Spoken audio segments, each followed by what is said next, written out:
It's time for another God at Work interview, which I know you all love, and we do here at Oceanside. As a reminder, the reason that we do these interviews, there are a couple different reasons, but there are two very important reasons, and one is that we'd like you to get to know other members of the congregation. It's just really nice to highlight people and get to know people in that way, and we'd like to eventually do this over the years with everyone who is willing. So if you're interested, be sure and let me know. The other reason that we do this God at Work interview is because we really believe firmly as a church that God is at work in all of our lives, not just on Sunday, and especially not just on Sunday, because the rest of the week is a lot longer than Sunday. What we do during the week really matters to God, and it is so important what our calling is. And all of us have different roles. We talked to Raymond a couple weeks ago, who works at Little Qualicum Cheeseworks making cheese, and he talked so thoughtfully about how important that is to God and where he finds his role. And so we're going to talk to Judy today. So hi, Judy. Hi. Great. Good morning. So tell us, is this on? Tell us a little bit about who you are, how you came to this area, your family. Okay. Excellent. If any of you saw, I brought up notes because the scariest thing for me to do is try and keep my time at a mic to about 8 minutes or less. So if you see me look at my notes, that's what that's about. I grew up in Chilliwack. I was born in Terrace, was in Chilliwack all of my life, graduated from there, and eventually made my way to Manitoba, where I did an undergrad in biblical studies, and then to Alberta for work. 8 weeks before I left Alberta, I'd been there 25 years, and it is a second marriage for both Jim and I. 8 weeks before I left Alberta, I met my husband, and we then eventually got married, went to Ontario when his job transferred us there. Both of our contracts came to an end in about 2012. No, that's when we moved. 2000 and, doesn't matter, a couple years ago. We moved here for the position that I currently hold with Canadian Mental Health. So tell us, this is always one of my favorite questions. How did you come to know Jesus? And I love this story. And if I had time, in fact, when you have time to chat with me and you have 5 minutes for a story or 10 minutes, come and ask me about the story of my salvation, because God did something miraculous. I was brought up in a Catholic home. Loved God always. Everything that I knew about God, I loved. And I will be forever thankful to the Catholic Church for just giving me that foundation. When I was grade 5, I think, I got my first Gideon's Bible with the salvation prayer on the back. That was the beginning of a process of realizing that there was maybe something different available for me. When I was 13, went to a Billy Graham film, gave my life to the Lord, and that caused way too much chaos in my house. And I remember one day walking out to the barn to feed the chickens, and I said to God, I can't do this now. Come back when I'm able. About a year later, through the Jesus People movement, I came to a really place of understanding that relationship with God was about me letting go and inviting the Lord Jesus Christ into my life. And God brought about supernatural events for that to happen. So I would love to tell that story, but that one takes too long. So ask her about that afterwards. I think it's in the monitors too, George.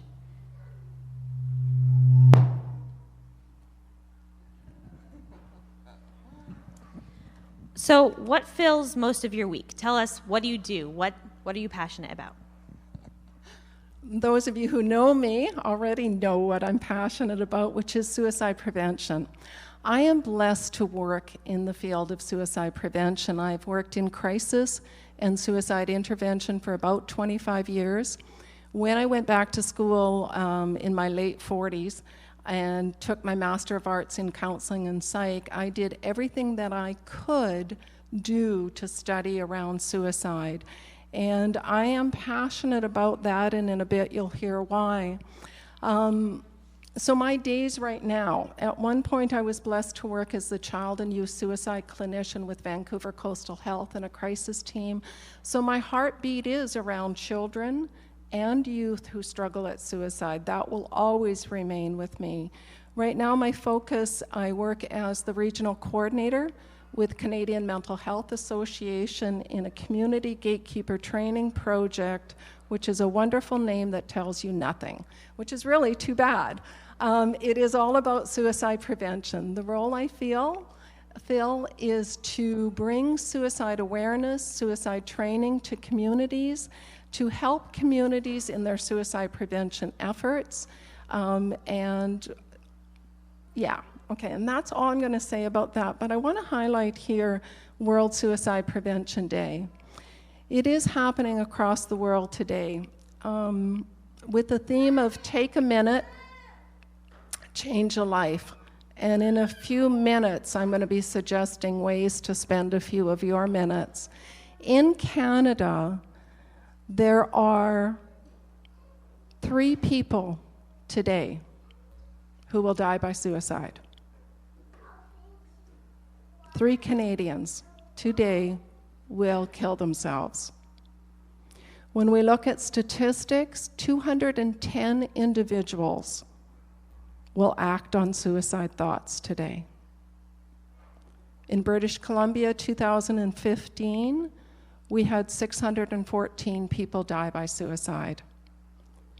In that same year, to bring it closer to home, Vancouver Island, we had 123, which means that there's 10 people each month dying by suicide here on Vancouver Island.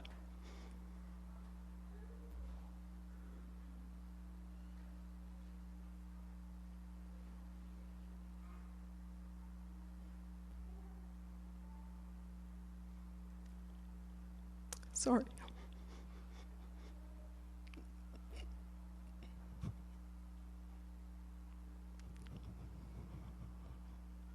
Even though I get paid to do what I do, I don't do it for the paycheck. I do it for the role of passion. When we think about Vancouver Island in 3 days, one person here is going to kill themselves.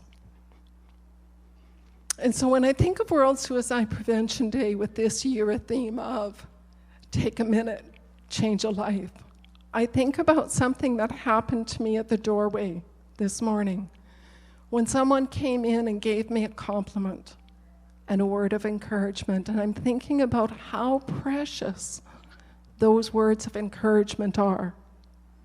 I think about the gentleman who was about to kill himself, who then remembered something that was said to him, something kind that changed his life. We never know as individuals when the words we say are going to make a life and death decision, a life and death help to somebody who may be struggling. I am extremely passionate about this.